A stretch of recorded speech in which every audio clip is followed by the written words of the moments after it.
টেকনাফের শিলকালির উলবনিয়ার এই জায়গাটাতে রোপণ করা হয়েছে ড্রাগন ফল, অর্থাৎ ড্রাগন ফলের চারা। এই কাঠিনগুলো যেগুলো দেখছেন আপনারা, প্লেয়ারের মধ্য দিয়ে এখানে উপরে টায়ার আছে, টায়ারে উঠবে, টায়ার ওঠার পর এটি এভাবে ঘুরে পড়বে, ঘুরে যখন পড়বে তখন আসলে ড্রাগন ফল ধরবে।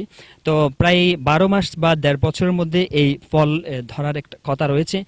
এই বাগান যিনি পরিচর্যা করেন, অর্থাৎ এই কাঠিনগুলো যিনি পরিচর্যা করেন, সেই উপকার ভোগী তিনি আমাদের সামনে রয়েছেন। আমরা এখন ওনার সাথে কথা বলবো, আসলে এই বাগানে ড্রাগন ফল কিভাবে ধরবে এবং কতদিনে এটি আমরা ফল দেখতে পাবো। তো মুরব্বী, এই গাছগুলো যে আমরা দেখছি বা যে কাঠিনগুলো, আসলে এগুলো কিভাবে ফল ধরবে?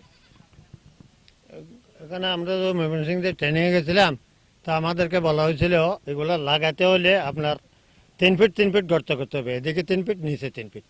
তো নিচের মাটিগুলা থাকবে একদিকে, উপরের মাটিগুলো থাকবে একদিকে।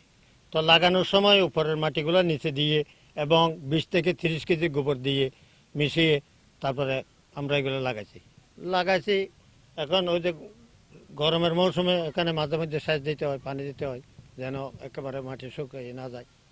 পরে আস্তে আস্তে বড় হবে। বড় ওনারও বলছে যে স্যার, ডাইরেক্টর স্যার রহিমুল্লাহ স্যার বলছে যে 1 বছরের পরে আপনার সারা যখন বড় হয়ে পিলারের উপর থেকে টায়ারের উপর দিয়ে নিচে ঝুলে পড়বে, তাহলে আপনাদের ফুল আসবে।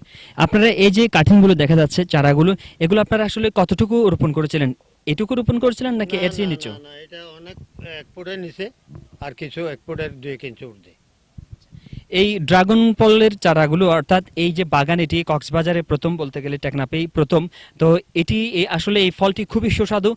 বিশেষ করে এটিকে বাইরের দেশের ফল বলা হয়, বাংলাদেশে এটি পরীক্ষামূলক চাষ করা হচ্ছে। যদি এভাবে পরীক্ষামূলক চাষে যদি সফলতা পাওয়া যায়, কক্সবাজারের পরিবেশ সংশ্লিষ্টরা বলছেন খুবই উপযোগী ড্রাগন ফলের জন্য। হয়তো এখান থেকে সফলতা পেলে পুরো কক্সবাজার অর্থাৎ বাংলাদেশ ব্যাপী এই ড্রাগন ফলের চাষ হবে।